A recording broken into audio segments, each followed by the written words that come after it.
আসসালামু আলাইকুম ওয়া রাহমাতুল্লাহি ওয়া বারাকাতুহু। আলহামদুলিল্লাহি রাব্বিল আলামিন ওয়াসসালাতু ওয়াসসালামু আলা আশরাফিল আমবিয়াই ওয়াল মুরসালিন নবিয়িনা মুহাম্মদ ওয়া আলা আলিহি ওয়া আসহাবিহি আজমাইন, আম্মা বা'দ। বাদিয়া ইসলামিক সেন্টারের অধীনে আসলাম তোফা আল্লেমনি বিভাগ দ্বারা পরিচালিত বাংলা শিক্ষা কোর্সের প্রথম শ্রেণীর ফেকা সাবজেক্টের প্রথম পাঠ শুরু করছি। আমি মোহাম্মদ মুশফিকুর রহমান। প্রথম শ্রেণীর ফেকার ছাত্র ভাইদের প্রতি যে জিনিসটি গুরুত্বের সাথে আবেদন করব তা হচ্ছে শিক্ষার প্রতি মনোনিবেশ করা। কেননা আল্লাহ রাব্বুল আলামিন বলেন যে ইয়ারফাইল্লাহুল্লাযীনা আমানু মিনকুম ওয়াল্লাযীনা উতুল ইলমা দারাজাত, অর্থাৎ তোমাদের মধ্যে যারা ঈমান এনেছে এবং যাদেরকে জ্ঞান দান করা হয়েছে আল্লাহ তাদেরকে মর্যাদায় উন্নত করবেন। সূরা আল মুজাদালা 11 নম্বর আয়াত। তাহলে এখানে আল্লাহ রাব্বুল আলামিন বলছেন যারা ঈমান এনেছে এবং যাদেরকে জ্ঞান দান করা হয়েছে তাদের মর্যাদা বৃদ্ধি করবেন। তার মানে জ্ঞানীদেরকে আল্লাহ রাব্বুল আলামিন সম্মানই করবেন, মর্যাদা দিবেন। তাহলে এখান থেকে আমরা বুঝতে পারি যে এলেম শিক্ষা করা আমাদের জন্য অতি জরুরি বা কর্তব্য। কারণ এলেম ছাড়া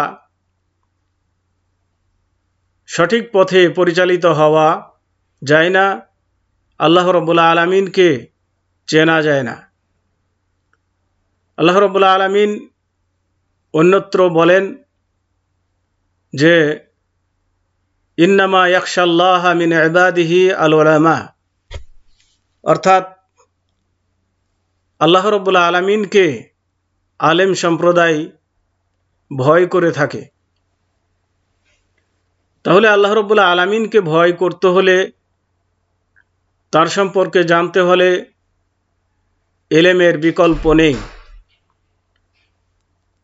এছাড়াও আমরা যখন এলেম শিক্ষা করব, এলেম জানার চেষ্টা করব, তখন অবশ্যই আমাদেরকে আল্লাহ রাব্বুল আলামিনের সাহায্য প্রার্থনা করতে হবে।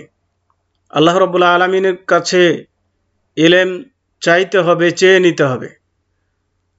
যার জন্য আল্লাহ রাব্বুল আলামিন বলেন ওকুর রব্বি জিদনি ইলমা, অর্থাৎ বলো হে আল্লাহ, হে আমার প্রতিপালক, আমার জ্ঞানের বৃদ্ধি সাধন করো, আমার এলেমে বরকত দান করো, এলেম বাড়িয়ে দাও।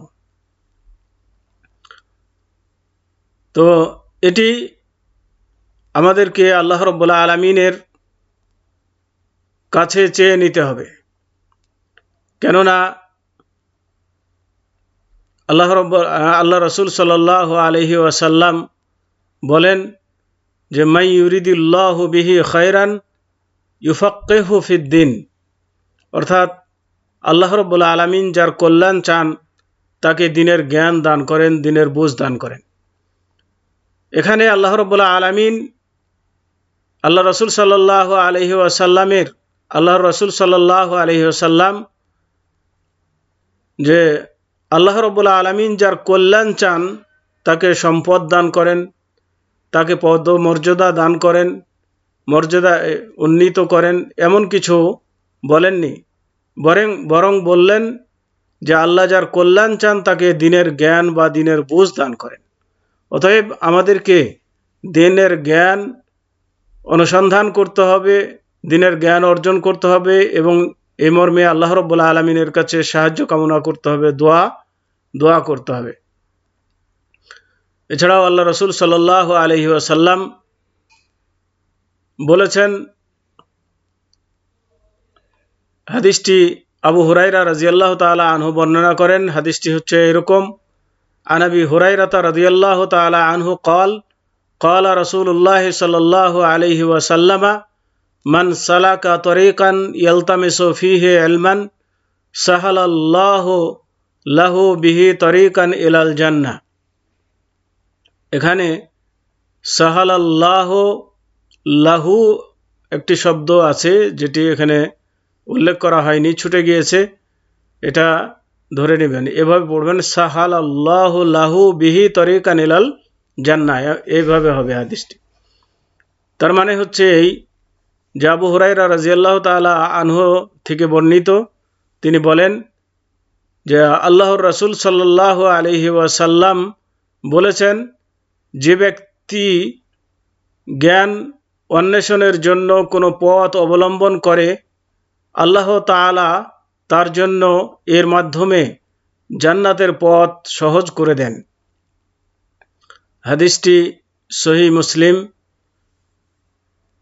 হাদিস নম্বর হচ্ছে 38/2699। তো এই হাদিস থেকে আমরা জানলাম যে জান্নাতের পথ পেতে হলে এলেমের কোনো বিকল্প নেই। জান্নাত পেতে হলে অবশ্যই এলেম শিখতে হবে। আপনার এলেম আপনাকে জান্নাতের পথ বলে দিবে, সহজ করে দিবে। আমরা অনেক সময় দেখে থাকি যে মানুষ জান্নাতের জন্য এমন কিছু আমল করছে যে সমস্ত আমলগুলো তাদেরকে জান্নাতের পথ না দেখিয়ে জাহান্নামের পথে নিয়ে যাচ্ছে। আর এটার কারণ হচ্ছে তাদের ভুল শিক্ষা বা জ্ঞান না থাকা। অতএব আমরা অবশ্যই সঠিক জ্ঞান পাওয়ার জন্য আল্লাহর কাছে দরখাস্ত করব এবং সঠিক জ্ঞান শিক্ষার জন্য আমরা সঠিক বই পুস্তক অধ্যয়ন করব এবং যারা সঠিক জ্ঞান দান করে থাকেন এ সমস্ত আলেম ওলামাদের সংস্পর্শে গিয়ে সঠিক জ্ঞান শিক্ষা করব। আল্লাহ রাব্বুল আলামিন আমাদেরকে তৌফিক দান করুন। এবং আমি ছাত্র ভাইদের প্রতি যে জিনিসটি গুরুত্বের সাথে আবেদন করব সেটি হচ্ছে যে শিক্ষার জন্য প্রথমত নিয়াতকে খালেস করা। তার মানে আমরা শিখব একমাত্র আল্লাহর সন্তুষ্টির জন্য এবং এই শিক্ষা দ্বারা নিজেরা আমল করব এবং এই শিক্ষার মাধ্যমে সমাজকে আমরা সমাজের মানুষ থেকে শিরক এবং বিদআতকে দূর করে সুন্দর সমাজ গঠন করব। এরকম নিয়ত নিয়ে যেন আমরা লেখাপড়া করি। এ বলেই আজকের মতো এখানেই প্রথম দার্সের সমাপ্তি ঘোষণা করছি। ওয়াসাল্লাল্লাহু আলা নবিয়িনা মুহাম্মদ ওয়া আলা আলিহি ওয়া আসহাবিহি ওয়া বারিক ওয়া সাল্লাম। আসসালামু আলাইকুম ওয়া রাহমাতুল্লাহি ওয়া বারাকাতুহু।